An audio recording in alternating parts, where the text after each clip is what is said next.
سید الانبیاء والمرسلین اما بعد فاعوذ باللہ من الشیطان الرجیم بسم اللہ الرحمن الرحیم۔ حمد و ثنا کے بعد میرے واجب ساتھی سب کو السلام علیکم ورحمۃ اللہ وبرکاتہ۔ دعا ہے اللہ تبارک و تعالیٰ سے ہمیں حق بیان کرنے کی توفیق عطا فرمائے اور اس پر عمل کرنے کی توفیق عطا فرمائے۔ ایک بادشاہ تھا، وہ مرنا نہیں چاہتا تھا اور وہ چاہتا تھا میں پوری زندگی یہاں پر زندہ رہوں۔ تو ایک حکیم صاحب آئے، اس نے کہا فلاں ملک میں ایک جڑی بوٹی ہے، اس میں آب حیات پائی جاتی ہے، اگر وہ آپ کھائیں گے تو آپ زندہ رہیں گے، اگر وہ آپ منگوا دیں تو میں آپ کو بنا دیتا ہوں تو آپ وہ کھا کر زندہ رہیں گے ساری زندگی کے لیے۔ وہ سن کر بڑا خوش ہوا تو اس نے حکم جاری کر دیا۔ اپنے وزراء میں سے 5 وزیر اس نے ڈھونڈے اور ان سے کہا، 5 وزراء کو اس نے چنا اور کہا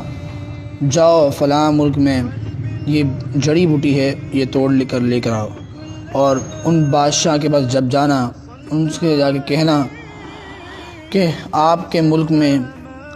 ایسی پوڑیاں پائی جاتی ہیں جس کو میں کھا کر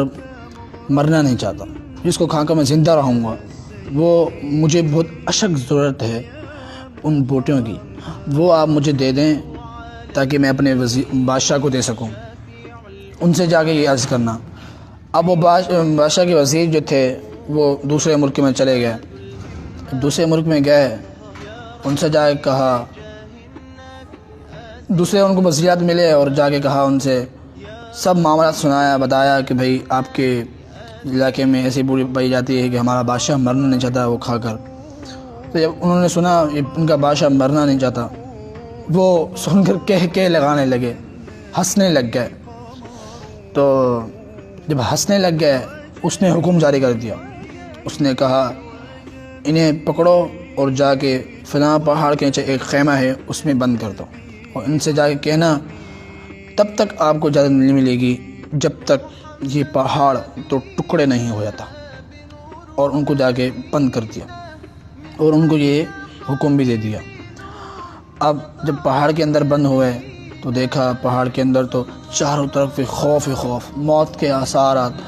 بنے ہوئے تھے، موت کے علاوہ ان کو کچھ دکھ نہیں رہا تھا۔ اب روئیں گڑ گڑائیں، ان کو بس اللہ کے سوا وہاں پر کوئی تھا نہیں۔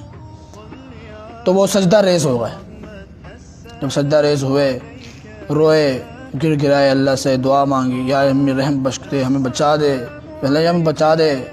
پھر رات دن رونے کے بعد تو اللہ کی رحمت برسی، اللہ کی رحمت جب برسی، اللہ کی رحمت جوش میں آئی، اور جب جوش میں آئی اس کے بعد وہ پہاڑ زلزلہ آیا، پہاڑ کی جڑیں ہلنے لگ گئیں، اور زلزلہ کے بعد وہ پہاڑ 2 ٹکڑے ہو گیا، پہاڑ 2 ٹکڑے ہو گیا۔ اس بادشاہ کو پتہ چلا کہ جو میں نے حکم جاری کیا تھا وہ حکم پورا ہو گیا ہے، اور انہوں نے کہا جاؤ ان وزیروں کو لے کے آؤ میرے پاس، میں نے جو بتایا تھا، میرے جو حکم تھا وہ پورا ہو گیا، میری جو شرط تھی وہ پوری ہو گئی ہے، اب ان کو جا کے لے کر آؤ۔ اب وہ ان کو جا کے لے کر آئے، ان سے کہا جاؤ اپنے ملک واپس چلے جاؤ، اور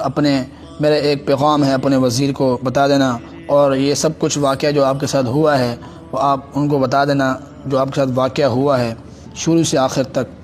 اور میرے ایک پیغام بھی دے دینا۔ انہوں نے کہا جی کیا پیغام ہے بادشاہ؟ اس نے کہا 5 لوگوں کی بد دعا اگر پہاڑ کو ریزہ کر سکتی ہے،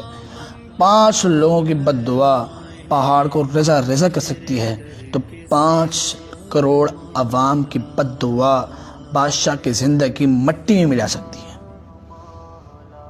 بادشاہ کی زندگی مٹی میں ملا سکتی ہے، جو اس نے کھایا پیا عیش کیا دولت کمائی سب مٹی میں مل سکتی ہے۔ تو اگر آپ اپنی زندگی کی لمبی قطار زندگی چاہتے ہیں، لمبی زندگی چاہتے ہیں، تو غریب عوام کی مدد کریں، غریب عوام کی مدد کریں گے، ان کی بد دعاؤں سے بچیں گے، ان کی دعائیں لیں گے، تو ایک دن آپ کا نام ہی نام ہوگا، بادشاہ کا نام ہی نام ہوگا، بادشاہ کا نام ہی نام ہوگا۔ وآخر دعوانا ان الحمد للہ رب العالمین۔